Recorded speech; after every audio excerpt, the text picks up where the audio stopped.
A letter to God G L Fuentes द्वारा लिखी गई एक कहानी है जो भगवान में लेंचो नाम के एक गरीब और सरल दिमाग वाले किसान के अटूट विश्वास को दिखाती है। लेंचो एक गरीब मगर फिर भी एक डेडिकेटेड किसान था। उसे अच्छी फसल की उम्मीद थी, मगर उसकी निराशा के लिए एक हेल स्टॉर्म अचानक से आया और उसकी सभी फसलों को पूरी तरह से खराब कर दिया। इतना नुकसान देखकर बेचारा किसान बुरी तरह से सहम गया और काफी दुखी हो गया। हालांकि उसका ईश्वर में अटूट विश्वास था। वह पढ़ना लिखना जानते थे। अपने सीधे साधे स्वभाव के कारण उन्हें विश्वास था कि ईश्वर अवश्य ही उनकी सहायता करेंगे। इस प्रकार उन्होंने अपनी सारी परेशानियों को लिखकर भगवान को एक पत्र का मसौदा तैयार करने का फैसला किया। इस पत्र में उन्होंने ईश्वर से अनुरोध किया कि वह अपने खेतों को फिर से बोने और अपने परिवार को भुखमरी से बचाने के लिए उन्हें 100 पैसे भेज दें। फिर जल्द ही उसने एक पत्र लिखा और डाकघर चला गया। उसने पत्र पर एक मुहर लगाई और उसे लेटर बॉक्स में डाल दिया। डाकिये ने बक्से से चिट्ठी निकाली तो उसे पढ़कर मन ही मन हंस पड़ा। वह तुरंत पोस्टमास्टर के पास गया और उसे यह अजीब पत्र दिखाया। पोस्टमास्टर ने पत्र पढ़ा, लेकिन जब उसने देखा कि पत्र भगवान को संबोधित किया गया था तो वह जोर से हंस पड़ा।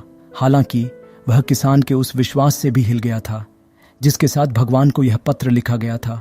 उन्होंने गरीब किसान के भगवान में विश्वास की सराहना की और उसकी मदद करने का फैसला किया। जल्द ही उन्होंने डाकघर के कर्मचारियों को दान के रूप में कुछ पैसे देने के लिए कहा और खुद अपने वेतन का एक हिस्सा भी दिया ताकि लेंचो का भगवान में विश्वास न टूटे। हालांकि लेंचो ने भगवान से जो अनुरोध किया था, कलेक्ट किए हुए पैसे उससे थोड़े कम थे। पोस्टमास्टर ने फिर कलेक्ट किए गए सभी पैसे को एक लिफाफे में डाल दिया और गरीब किसान के लिए एक चिट्ठी तैयार की। अगले रविवार लेंचो डाकघर में यह देखने के लिए गया कि क्या उसके लिए कोई पत्र आया है या नहीं। तब पोस्टमास्टर ने धीरे से उसे यह पत्र सौंप दिया। लेंचो को लिफाफे के अंदर पैसे वाले पत्र को देखकर जरा भी हैरानी नहीं हुई। उसने पैसे गिनने के लिए आत्मविश्वास से लिफाफा खोला, लेकिन जब उसने देखा कि उसमें केवल 70 पैसे थे तो उसे गुस्सा आया।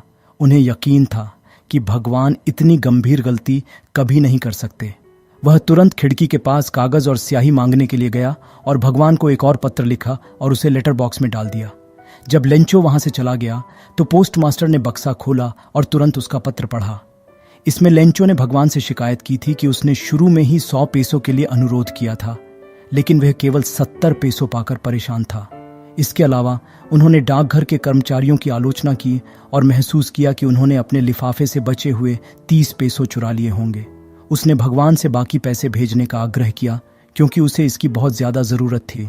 हालांकि उसने भगवान से चिट्ठी से पैसे न भेजने का अनुरोध भी किया क्योंकि लेंचो ने सोचा था कि डाकघर के कर्मचारी बदमाशों का एक समूह है जिन्होंने लिफाफे से बचे हुए 30 पैसे चुरा लिए थे।